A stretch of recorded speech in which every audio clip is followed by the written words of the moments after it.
감사합니다. 감사합니다. 귀한 찬양 감사드립니다. 앞뒤자분들하고 우리 이렇게 인사 나눠보겠습니다. 6월 6일 날 만납시다. 6월 6일 날 만납시다. 6월 6일 날 만납시다. 자, 다시 한번 인사하도록 하겠습니다. 아이, 뭔 소리요? 6월 7일도 만나야지. 인사 나누겠습니다. 아이, 뭔 소리요? 6월 7일도 만나야지. 6월 6일만이라니. 난 이틀 다 나갈 거야. 좋습니다. 그렇습니다.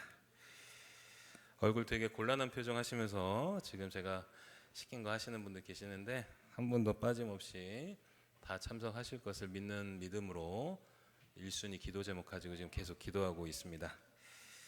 그냥 한 분 한 분 빠지시는 거 확인될 때마다 제 가슴이 한 10cm씩 찢어진다고 생각하시면 되고요. 그렇게 좀 알아주시면 감사하겠습니다. 유영아 장로님, 한 춘이만 남았네. 네, 한 춘이만 남았네. 그렇습니다. 네, 우리 유한춘 형제 형 장가가는 거 보니까 막 마음이 들어요. 아, 그래요. 그럴 수 있어요. 네, 아버지가 되게 당황해하고 계세요. 네, 자, 아무튼 너무 아름답고 귀한 모습 봤고, 저야 뭐 한정 형제하고 뭐 그것보다는 김미희 권사님이 너무 예쁘게 곱게 또 이렇게 신랑 어머니 입장할 때 이렇게 서 계시고, 또 가서 이렇게 봤는데 저는 처음에는 못 알아뵀어요. 우리 유영아 장로님이 너무 잘생기게 멋있게 하고 있어가지고. 근데 가만히 보니까 확실히 그 결혼식에 신부 어머니나 신랑 어머니는 스포트라이트를 받는 시간이 있고, 신부 아버지도 스포트라이트를 받는 시간이 있잖아요. 지금 버진 로드를 이렇게 걸어가는 시간도 있고, 가만히 보니까 신랑 아버지만 뭐가 없네. 저 되게 멋있게 하셨는데 저거 보여줘야 되는데. 아무튼 우리 한종 형제 가정에 하나님의 영원한 복이 임하기를 간절히 축원합니다. 요즘에 보니까 요즘이 아니죠. 뭐 저에게는 이제 요즘이겠지만, 유아용품, 아이 키우는 유아용품들 보면은 참 이렇게 편리하고 참 이렇게 신기하고 참 좋은 거 많다라고 하는 것들이 참 많이 나왔어요. 유아용품을 보면 뭐 젖먹일 때나 뭐 할 때나 아주 세밀하게 이제 막 아이 낳은 산모가 잘 아이를 키울 수 있는 그런 도구들이 굉장히 다양하게 품질 좋게 막 많이 나왔습니다. 근데 제가 이제 그런 걸 보면서 느끼는 게 있습니다. 옛날 정말 이런 유아용품은 언감생심 생각지도 못했을 때에, 그것도 한둘이 아니고 5, 6, 7, 8 거의 군단급으로 자녀를 키우셨던 부모님들은 도대체 어떻게 키우셨을까라는 사실 감도 안 옵니다. 요즘 뭐 셋 키우고 넷 키우면은 뭐 애국자다 하면서 뭐 훈장 줘야 된다면 난리인데요. 옛날에 그 시대에 진짜로 그 수많은 자녀들을, 옛날에 뭐가 있어, 진짜 여러분이 아무것도 없는 상황에서 그 수많은 자녀들을 건사해 오신 그 부모님들의 그 애씀과 인내를 유아용품 볼 때마다 그런 게 막 느껴집니다. 오늘 어버이 주일입니다. 사실은 뭐 어버이 주일이라고 특별하게 뭔가를 해드릴 수 있는 것은 한계가 있고, 그냥 그런 진심으로 정말 이 땅에 있는 모든 부모님들, 특히 뭐 모든 부모님들 다 존경받아 마땅하지만 특히 정말 대한민국 땅 못 살다 그렇게 못 살았던, 냄새나고 못 살았던 그 시대에 참 자녀들을 기르시느라 버텨내신 그 모든 부모님들께, 특별히 우리 오수교회에 계시는 또 부모님들에게 진심으로 존경의 말씀을 좀 드리고 싶습니다. 우리 모두 이 부모님들을 위해서 우리 축복의 박수 보내드리도록 하겠습니다. 늘 강건하십시오. 정말 부모님들의 그 놀라운 능력은 가늠할 수가 없는 것 같습니다. 자, 부모님들의 그 사랑만큼 하나님의 사랑이 또 우리에게도 말씀을 통해 부어지고 있습니다. 오늘 말씀을 시작하면서 교회 이야기 하나 좀 하면서 시작을 하도록 하겠습니다. 우리 이제 다음 주에 우리 오숫교회도 113년이라는 정말 어마어마한 긴 하나님의 그 은혜의 시간을 기념하는 시간을 가질 건데요. 자, 옛날에 교회가 조선 땅에 처음 세워질 때는 대부분 보통은 선교사님들이 오셔서 교회를 세우셨습니다. 선교사님들이 오셔서 이렇게 조선 사람들 이렇게 모아가지고 교회가 이제 시작이 되는 게 거의 대부분이었습니다. 그런데 조선 최초의 교회, 근데 어떤 최초의 교회냐? 선교사님들의 손을 빌리지 않고 내국인들, 그러니까 순수 조선 사람들로만 해서 시작이 된 1호 교회가 있습니다. 최초의 조선 사람들만 힘을 합쳐서 세운 교회, 그게 바로 소래교회라는 교회입니다. 그게 바로 우리 조선 사람들로만 세워진 교회예요. 그 교회의 첫 번째 예배의 초소가 1893년에 지금 보여드리는 저 화면처럼 세워지는 겁니다. 저 화면 보시면 저게 뭐예요, 여러분? 그냥 초가집입니다.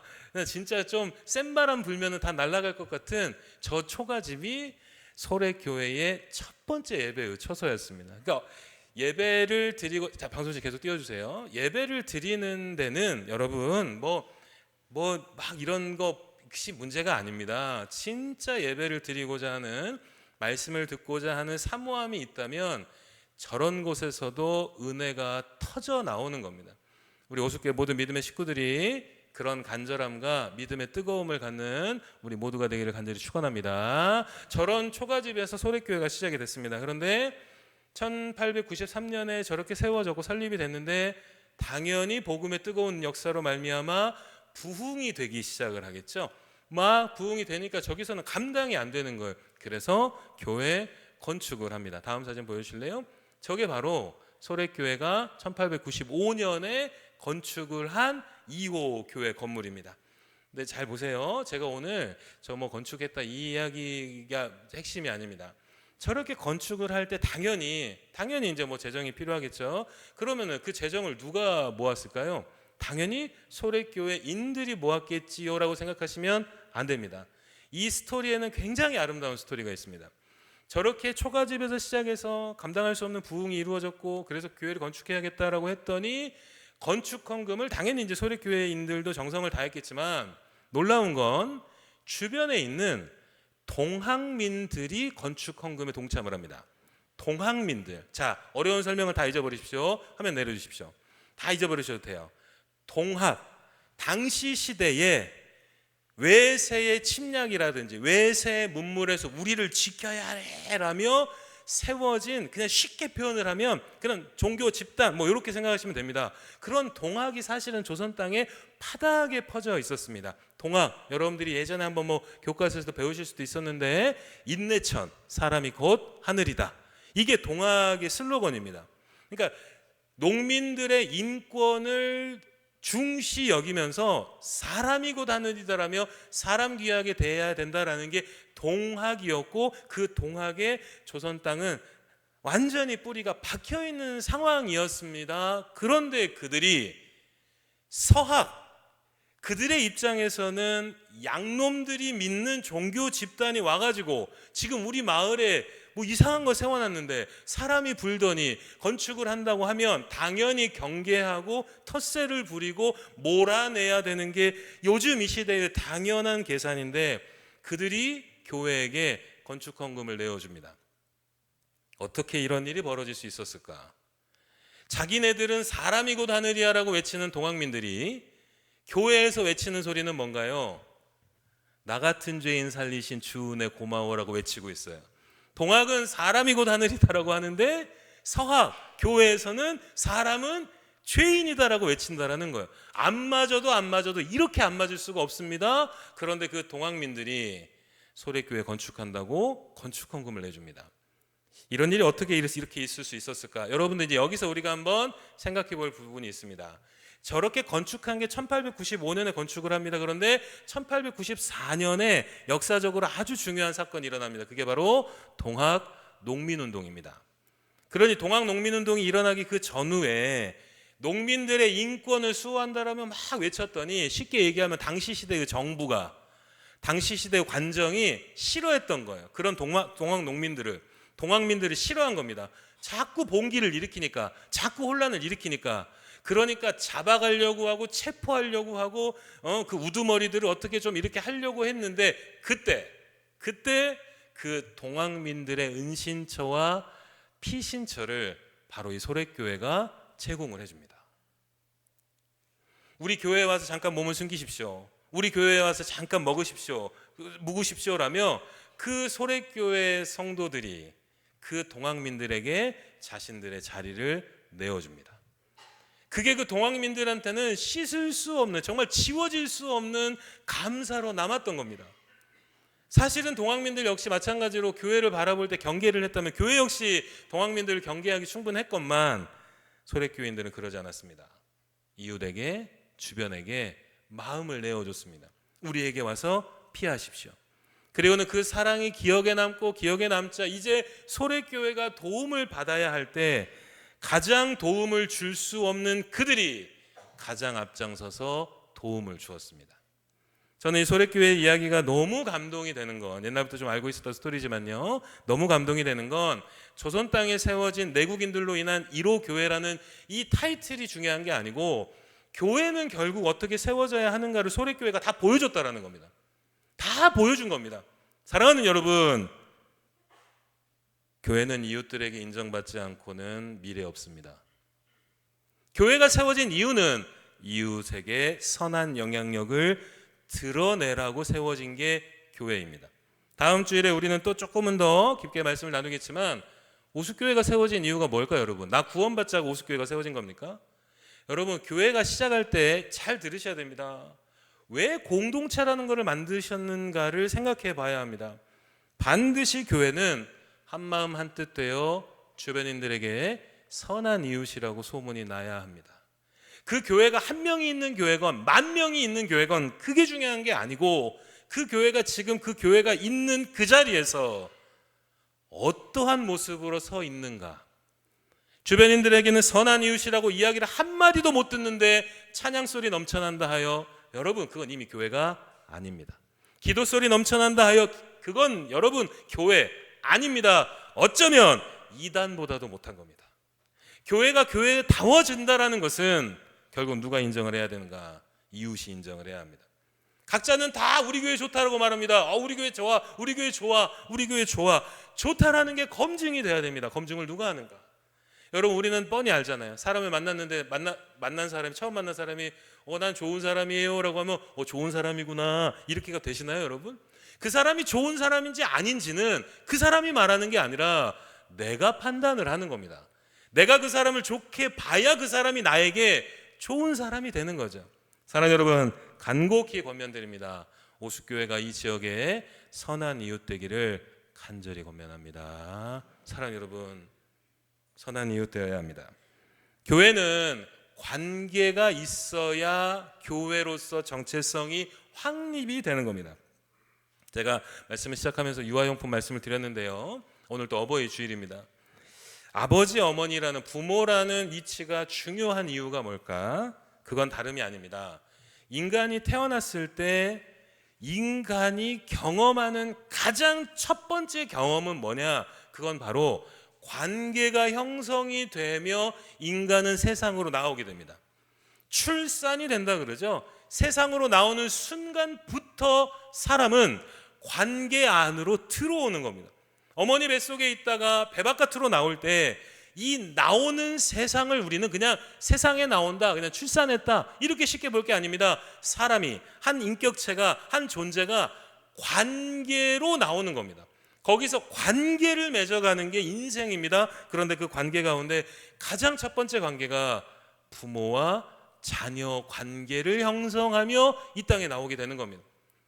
이 말은 인간에게 있어서의 관계는 절대적으로 중요한 겁니다. 그렇다는 이야기는 그러한 사람이 모여있는 교회는 반드시 관계의 형성이 될 때 교회의 능력이 확인이 될 수 있는 겁니다. 누구와 관계를 맺는 걸까요? 맞습니다. 이웃과 민족과 세계 열방과 좋은 관계를 맺어가는 선한 이웃 될 때 우리가 말하는 말에 힘이 생기는 겁니다. 우리 오숙교회가 이 모든 곳에 지역과 민족과 열방에 선한 이웃되는 우리 교회가 되어줄 수 있기를 주님의 이름으로 간절히 축원합니다.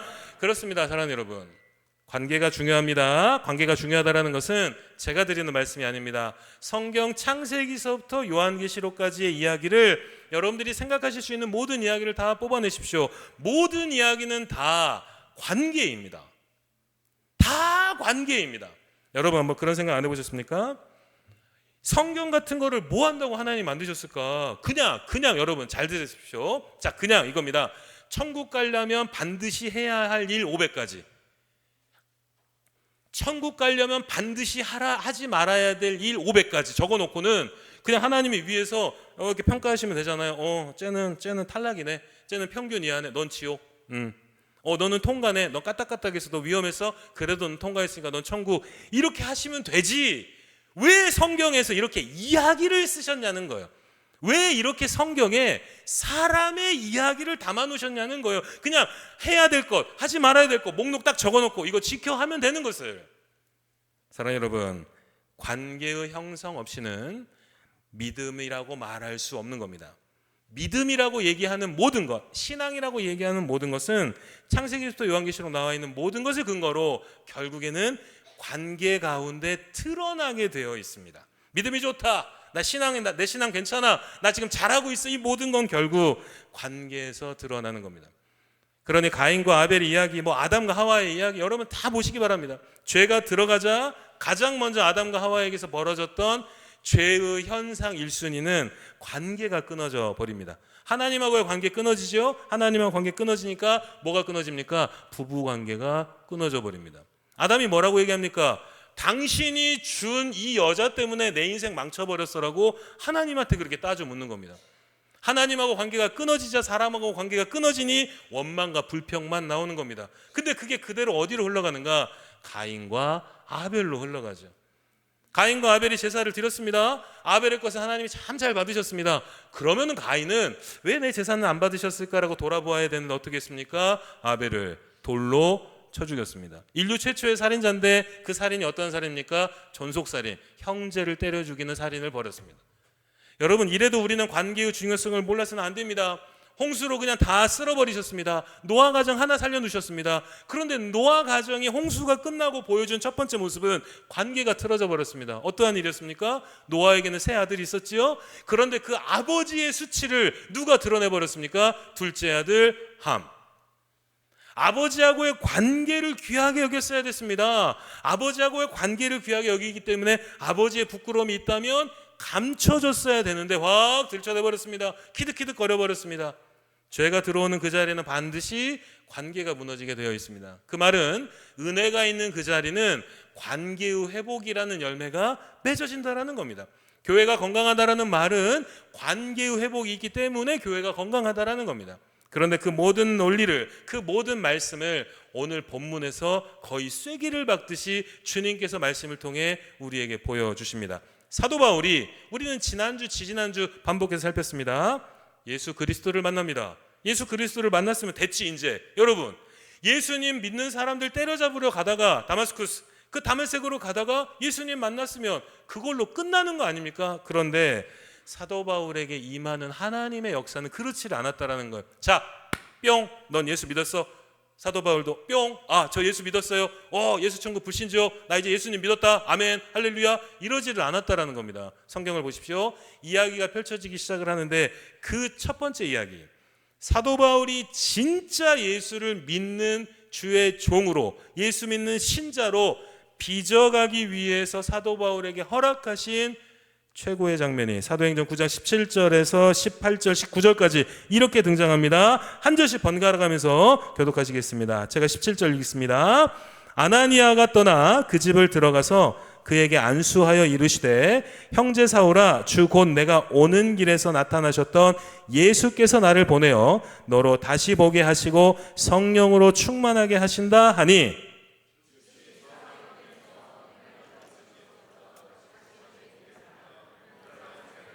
함께합니다. 음식을 먹음에 강건하여 지니라. 아멘. 사도 바울, 예수 뿅, 너 이제 뿅 믿었어? 뿅.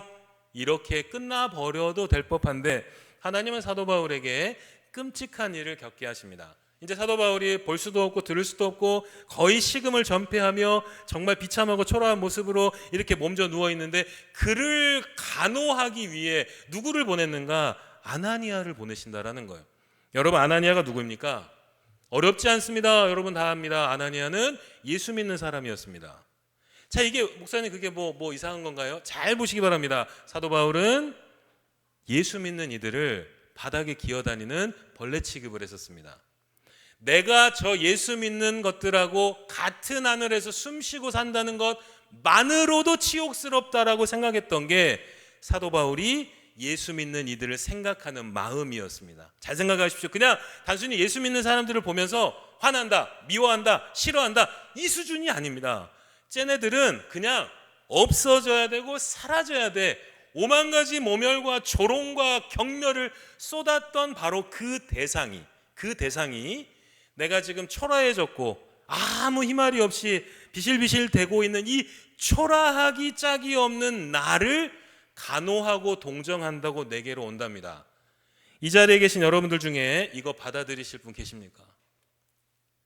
내가 가장 무시했어요. 야, 너는 없어져야 되라고 무시하고 조롱하고 막 분노하고 비아냥거렸던 그가 나의 가장 초라하고 비루한 이 모습을 동정하며 간호하고 돌보겠다고 나에게 오는 거, 이 자리에 계신 분들 중에 환영하실 분 계십니까? 여러분, 사람은요 자기의 비참한 모습, 자기의 못난 모습은 심지어 가장 친한 친구들하고도 오픈이 안 되는 게 사람의 마음입니다. 자신의 가장 초라하고 비루한 모습을 심지어는 피 섞인 형제들 사이에서도 오픈이 안 되는 겁니다. 부모에게도 어쩌면 오픈이 잘 안 되는 겁니다. 인간은 그런 본성을 갖고 있는 겁니다. 하물며 그런데 피 섞인 형제에게도, 가장 친한 친구에게도, 부모에게도, 가족에게도 오픈이 안 된 그 모습인데 세상에 내가 가장 경멸했던 그가 나의 가장 초라한 모습을 달래준다고 찾아오고 있습니다. 사도 바울에게는 지옥 같은 시간이었을 겁니다. 그런데 그렇게 사도 바울에게는 지옥 같은 시간을 주님께서 섭리 가운데 허락하셨을 때 여러분 성경을 보시기 바랍니다. 눈 씻고 찾아봐도 사도 바울이 주님께 따지고 항변하는 장면 한 단어도 나와 있지 않습니다. 그 상황을 그대로 받아들입니다. 우리는 사도 바울이 예수 믿는 주의 종이다, 인류 최고의 선교사다, 대단하다라는 걸 교회 세우고 죽은 자 살리고 병든 자 고치고가 아닙니다. 여기서부터 인류 최고의 선교사 바울의 정체성이 생겨나기 시작을 한 겁니다. 누구도 사랑할 수 없는, 또 내가 그토록 경멸했던 그가 나에게 다가오는 것을 받아들일 수 있는 너른 품. 이젠 더 이상 사도 바울에게 맺을 수 없는 관계는 없습니다. 완벽한 관계 형성에 능력을 갖춰 버리고, 그리고는 바울은 땅끝까지 달려가 주의 복음을 전할 수 있게 되는 겁니다. 여러분, 우리 놀랍습니다. 우리 오숫교회가 정말 주님의 복음의 전초기지 되게 하여 주시고 축복의 통로가 되게 하여 주시고 이 지역의 생명을 살리게 그러한 주님께 귀하게 쓰임받는 교회가 되게 하여 주시옵소서. 그런데 주님, 저는 싫어하는 사람 계속 싫어하겠습니다. 그런데 저는 주님 미워하는 사람 계속 미워하겠습니다. 제가 좋아하는 사람만 좋아하겠습니다. 그러면서 기도는 우리 교회가 복음 전달자의 역할 감당하게 하소서, 이 지역을 품게 하소서. 여러분, 죄송합니다. 장난치십니까? 무슨 이런 해괴망측하고 기괴한 소리가 다 있단 말입니까? 사랑하는 여러분께 여쭤보고 싶습니다. 우리 오숫교회가 113년이라는 긴 세월을 주님께서 복음의 전초기지 삼아주셨는데 앞으로도 이 지역을 살리는 축복의 통로와도 같은 교회가 되어질 수 있기를 주님, 여러분들은 바라십니까? 사랑하는 여러분, 바라십니까? 우리 교회가 정말 이 지역의 생명을 살려나가는 그런 교회가 되기를 바라신다면 여러분, 관계가 회복이 되어야 합니다. 적어도 내가 내 안에 미움의 감정은, 미움의 마음은 극복해야겠다라는 기도 한마디가 안 나오는데 교회를 위한 기도가 어떻게 주님께 상달될 수 있을까? 그럴 순 없습니다.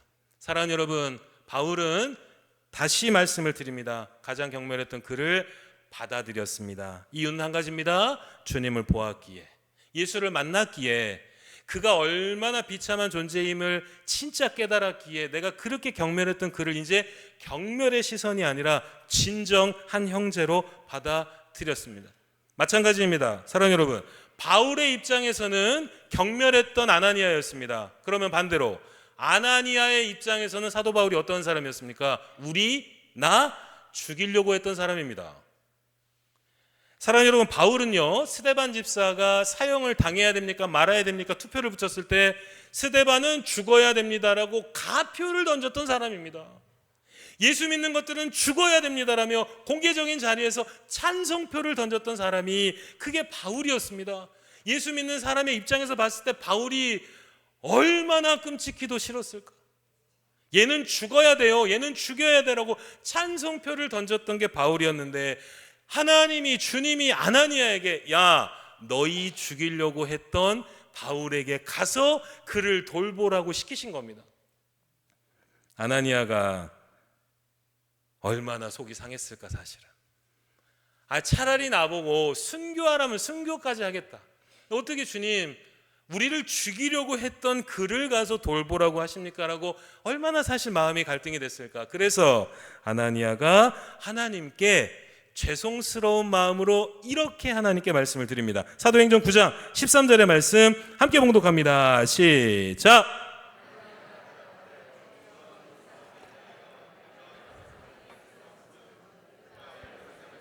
주의 성도에게 적지 않은 해를 끼쳤다 하더니 한마디 남긴 겁니다.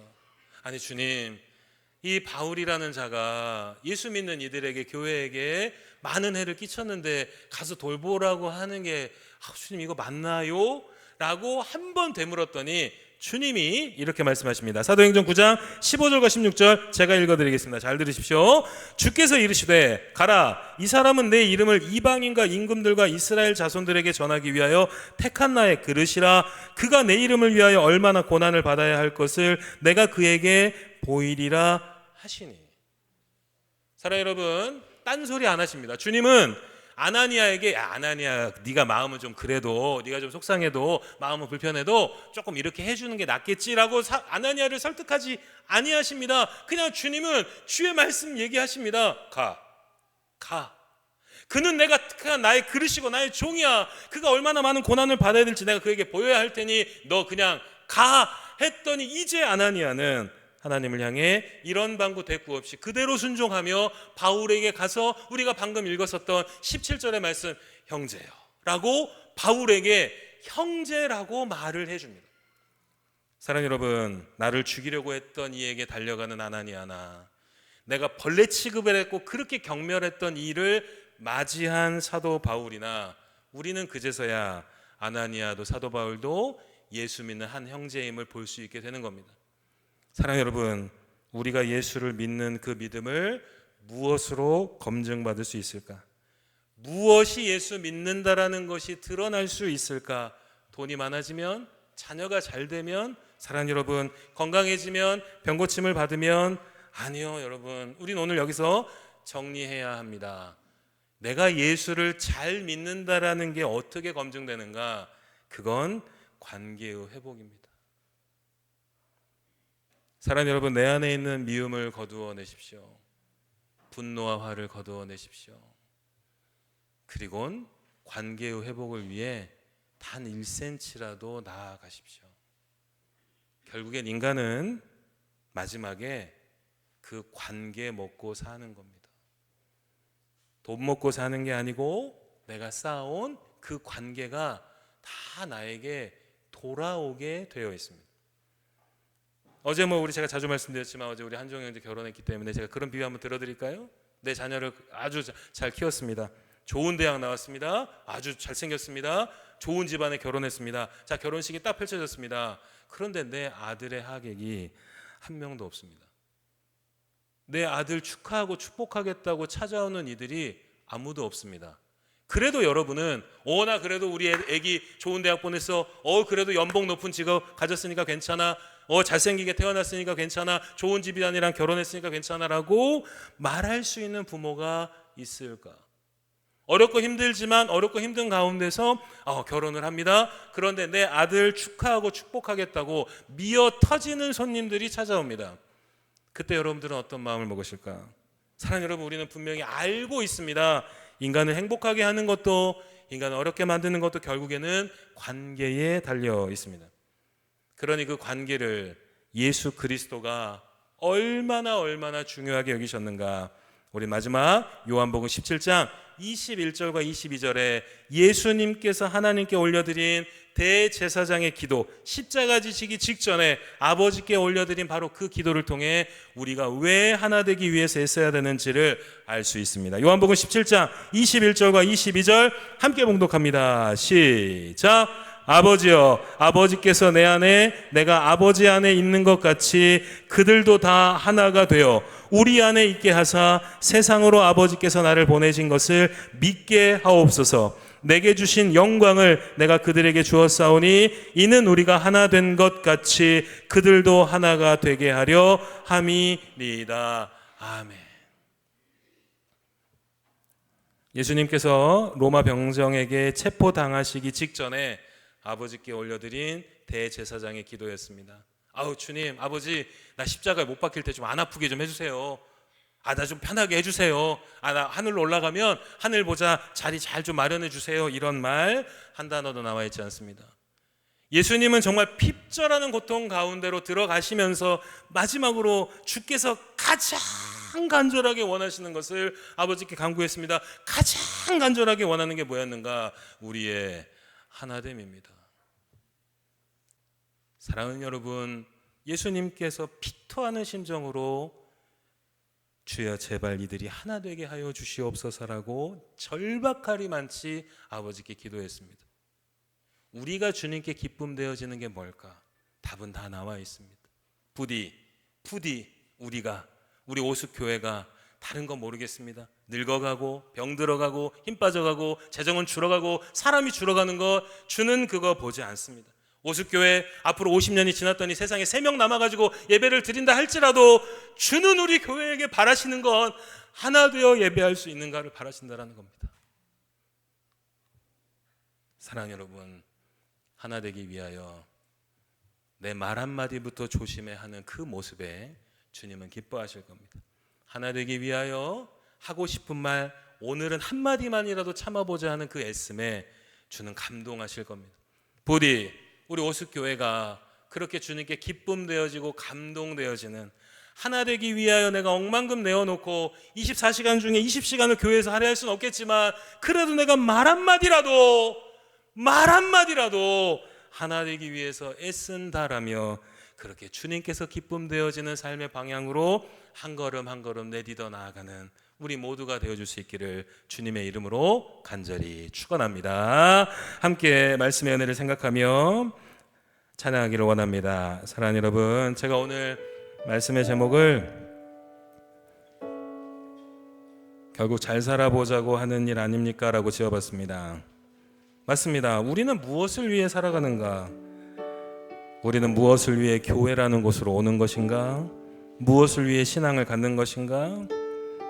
오숙교회를 113년 동안 지켜주신 하나님은 무엇을 위해 지켜주신 것까? 그때 우리는 부끄럽지만 답할 수 있어야 됩니다. 하나 되어 주의 뜻을 이루어가는 공동체, 그 생명의 공동체를 위해 주께서는 우리를 세워주셨습니다라고 답하려면 우리가 하나 되고자 하는 마음이 있어야 됩니다. 그 하나 되고자 하는 마음이 있으려면 작은 것에서부터 행복할 수 있어야 되고 감사할 수 있어야 합니다. 우리 함께 찬양하며 주님, 내 마음에 하나님의 은혜에 대한 감사가 있게 하시고 작은 것을 보고도 행복할 수 있는 마음의 넉넉함과 여유로움을 갖게 하여 주시옵소서. 그렇게 나의 삶이 하나 되어지는 축복의 통로가 되게 하여 주시옵소서. 간절히 바라는 마음으로 우리 함께 찬양하며 나아갑니다.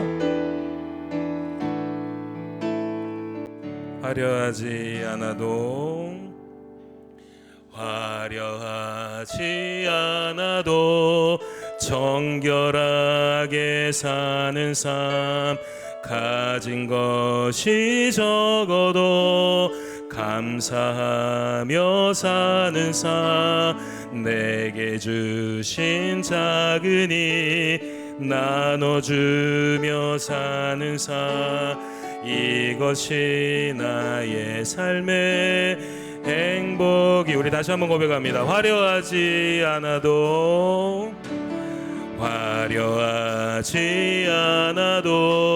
정결하게 사는 삶, 가진 것이 적어도 감사하며 사는 삶, 내게 주신 작으니 나눠주며 사는 삶, 이것이 나의 삶의 행복이.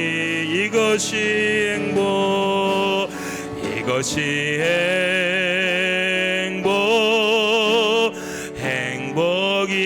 행복이라오. 세상은 알 수 없는 하나님 선물, 이것이 행복, 행복이라오. 하나님의 자녀로 살아가는 것, 이것이 행복. 이 눈물 날 일 많지만 눈물 날